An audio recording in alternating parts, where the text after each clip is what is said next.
Quelque chose que je voudrais aborder avant de continuer la présentation de la liste, et je rebondis sur ce qu'a dit Dominique.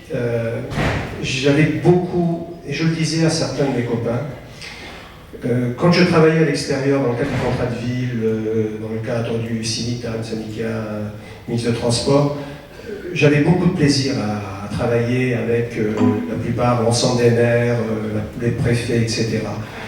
Et j'avais le sentiment, effectivement, d'être quelqu'un, d'être écouté, et que, comme disait Dominique, les propositions étaient entendues et on avançait.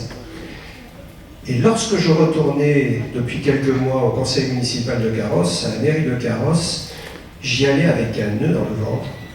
J'avais l'impression de n'être plus rien, de ne pas être entendu, de ne pas être sur la même longueur d'onde.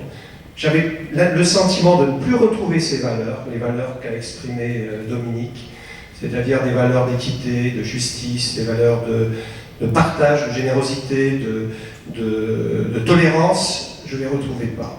Je ne les retrouvais pas, et cette pression qui a été exercée au cours de ces derniers mois, c'est une pression maintenant, avec du recul, je me rends compte que tout ça, ce n'était pas innocent.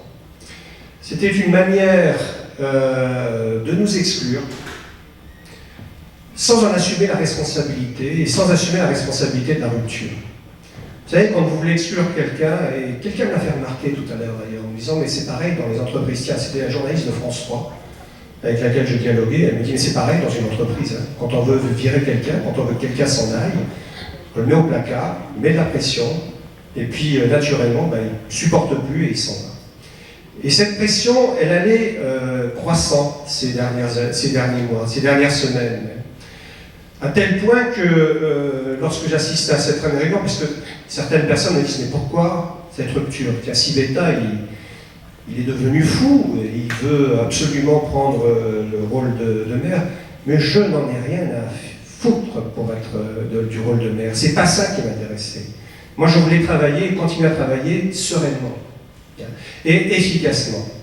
Or, je ne pouvais plus travailler sereinement. Quand on vient à une réunion de commission à plusieurs, 5, 6 personnes, pour vous dire et pour vous manifester que vous n'avez plus le pouvoir et que vous avez intérêt à vous écraser parce que ce sont eux qui ont le pouvoir, qu'on bloque les dossiers qui étaient validés par tout le monde, que j'ai dû me battre pour travailler sur le vivre ensemble, en particulier sur tout ce qui tourne autour de la jeunesse, et la jeunesse un petit peu en difficulté, les jeunes adultes. Ne serait-ce que pour ouvrir une salle de jeunes au parc Forestier, vous ne pouvez pas savoir comment il a fallu se battre. Au quotidien, on n'en voulait pas. Et bien, tout ça, ça fait qu'au bout d'un moment, et le dernier argument, c'est il va y avoir des élections cantonales, il faut choisir. Ou vous me soutenez, ou vous dégagez. C'est trop. Et maintenant, on nous dit, ah ben, alors ça, je ne sais pas très bien, parce qu'on me rend compte des réunions, tantôt on me dit, il est parti, c'est un traître, et tantôt on dit, c'est moi qui l'ai viré. Alors il faut savoir, c'est ou l'un ou l'autre. Et je vous dirais que